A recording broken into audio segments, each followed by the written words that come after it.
Well, what should we do about turbo? We know that it works, kinda. Well, the concept works.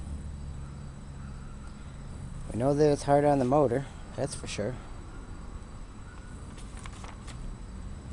Thinking about it, there's no under voltage protection to protect the batteries. If you held that turbo switch down, it would suck them suckers dry.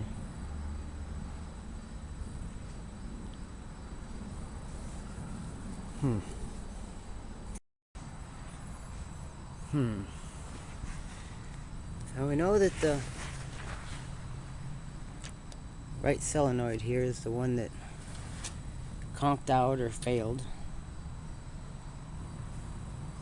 We could replace that, but then what? A couple more runs and kill the motor?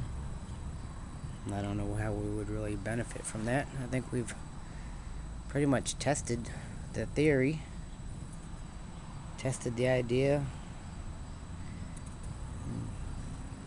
gained about as much data as we can from it. A couple of the bonuses that I took away from this would be that would be our dual fuse holder here. I think they come out pretty sweet.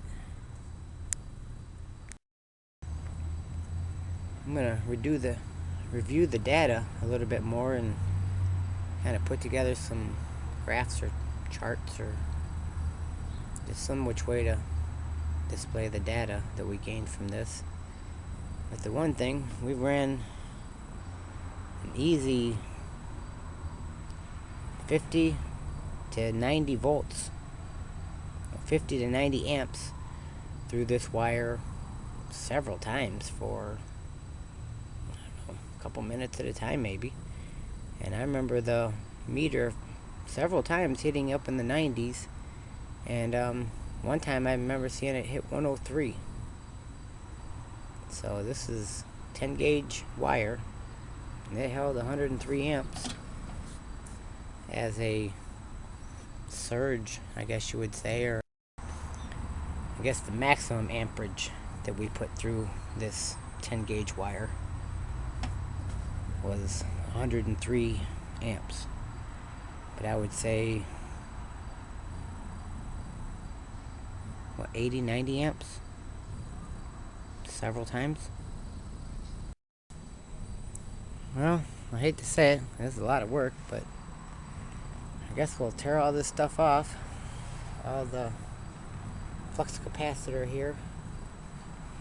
It's really just a tray of solenoids, I guess you would say. And our sweet turbo switch. I want to activate it a few times for you, but I think the fuse is still in, so you just end up blowing the damn fuse or something. So we'll put it in the archives, and I think we're better off from the data we learned from it and the other things we learned.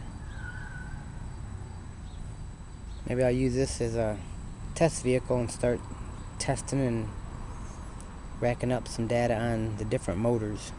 That way we'll have one consistent vehicle, you know, weight wise, what size the wheels are, what size the sprocket is, to compare different motors.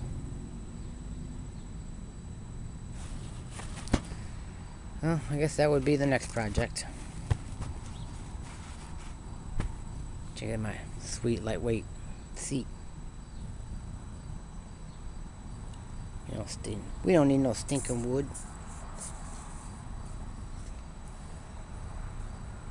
Well, there's more to come.